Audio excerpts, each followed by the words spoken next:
Class 11th, class 12th, दोनों class के student ध्यान दें। आज मैं आपको कराने जा रहा हूँ खटका की परिभाषा। KHATKA खटका।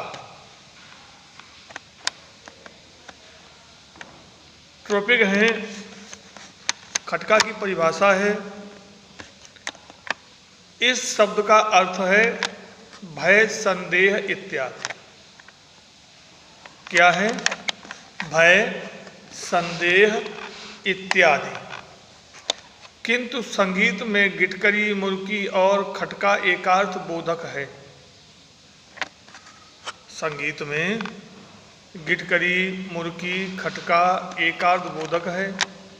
यह एक प्रकार का अलंकार विशेष है।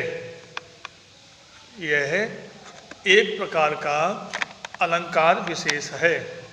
किसी एक स्वर को उसके आगे पीछे के स्वरों के साथ शीघ्रता से उत्पन्न करने की या उत्पन्न करने को खटका कहते हैं। खटका प्राचीन गमक का ही एक प्रकार है। किसका प्रकार है? गमक का ही एक प्रकार है।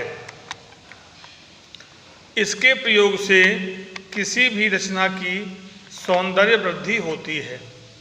इसे इस प्रकार लिख सकते हैं। गाने के लिए पा मा धा पा अथवा पा धा पा मा पा गाते हैं।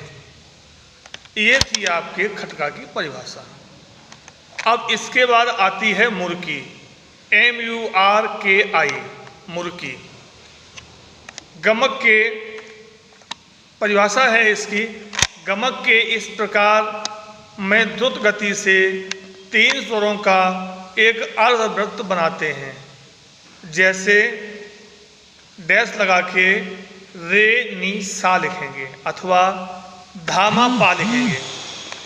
और मुर्की लिखने के लिए मूल स्वर के ऊपर बाईं ओर 2 स्वर का कण लिख दिया जाता है। जैसे धामा पा ब्रैकेट में।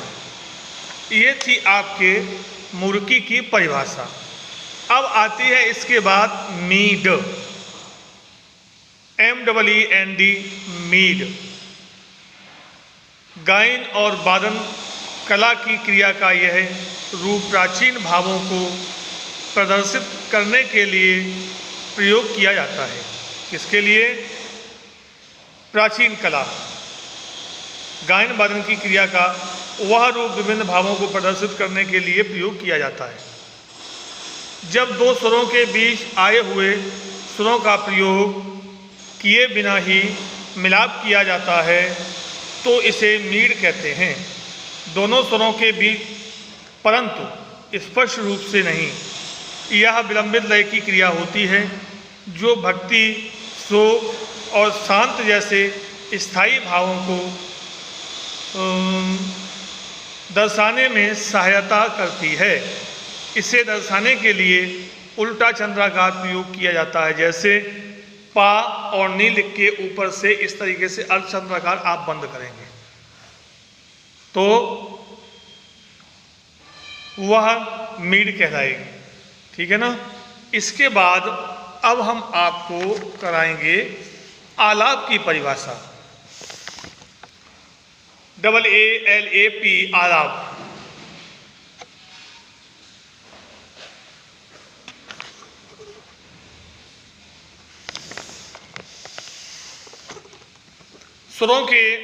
स्वरों को विस्तार पूर्वक गाने व बजाने को आलाप कहते हैं। आलाप राग का संपूर्ण दर्शन कराता है। आलाप आवश्यकता अनुसार मीड, गमक, खटका आदि का प्रयोग कर सुखद एवं आनंददायक बनाया जाता है।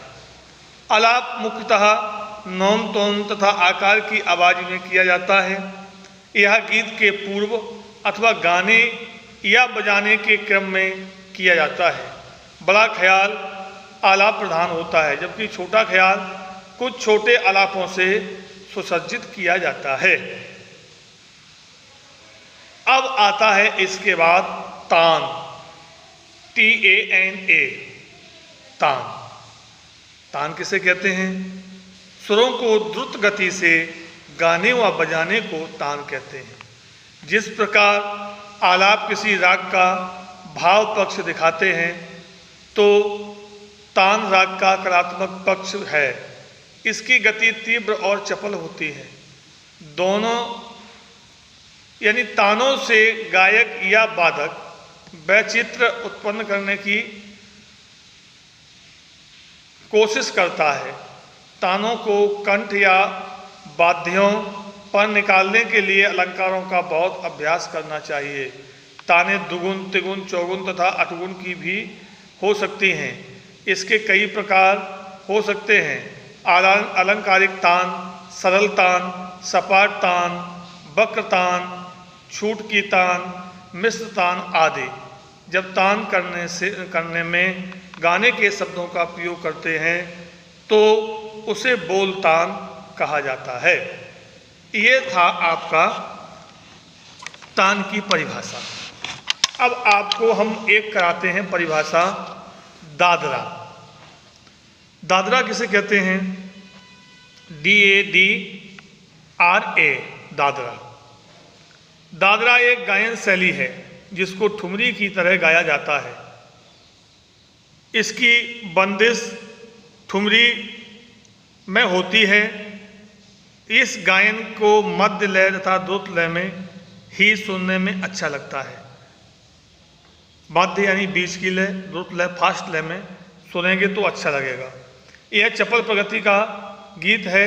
अधिकतर श्रृंगारिक गीत होने से कंठ में मिठास आदि अधिक और आवाज़ का ढंग भी स्वाभाविकता से पूर्ण होता है। दादरा गायन शैली अधिकतर दादरा ताल में ही सुनने को मिलती है। बेगम अख्तर जी द्वारा गाया राग भैरवी में निमंद दादरा, हमरी अटरिया पे आजा रे संवरिया, गिरिजा देवी जी द्वारा गाया गया श्याम तो है नजरिया लग जाएगी। ये था आपका दादरा। इसके बाद ऐसी एक बंदिश आती है सादरा, SADRA, सादरा। सादरा गायन शैली ध्रुपद अंग की गायकी है। कहा गया है जो ध्रुपद झपताल में बंधा होता है उसे ही सादरा कहा जाता है। ध्रुपद की भांत इसमें कण, खटका, मुर्की, मीड आदि का प्रयोग किया जाता है। उपज और सरगम का प्रयोग भी किया जा सकता है। कहावत है ध्रुपद धमार और सादरा, ख्याल ठुमरी और दादरा। डॉक्टर सादरा बेलनकर के अनुसार जैसे ठुमरी के साथ दादरा आता है उसी प्रकार ध्रुपद के साथ सादरा आता है। उदाहरण के लिए पंडित अजय चक्रवर्ती द्वारा गाया गया राग भैरव में सादरा, जो कि झपताल में निबंध है, अल्लाह अल्लाह जलसान अल्लाह, तेरे नाम लियो मेरो होवे तसल्लाह, तू करीम तू रहीम तू सतार तू गुफार, रिमझिम बरसेगा नूरे तजल्लाह। ये था आपका सादरा। अब आपकी दादरा, सादरा और आपके खटका, मीण, मुर्की सभी परिभाषाएं आपकी हो चुकी हैं। इसी प्रकार आज मैं केवल गमक भी एक परिभाषा है, उसको आपको आज केवल समझा रहा हूँ, कराऊंगा तो उसे कल। गमक जो गंभीरतापूर्वक स्वरों का उच्चारण किया जाता है उसी को हम गमक कहते हैं। इसके प्रकार होते हैं 15। कितने प्रकार होते हैं? 15।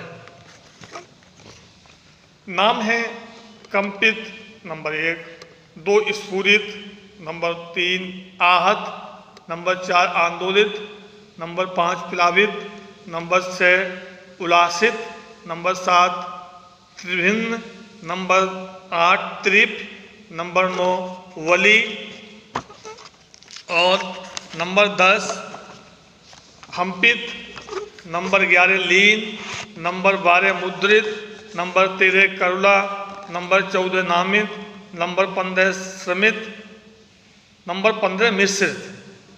ये 15 प्रकार की गमक होती है।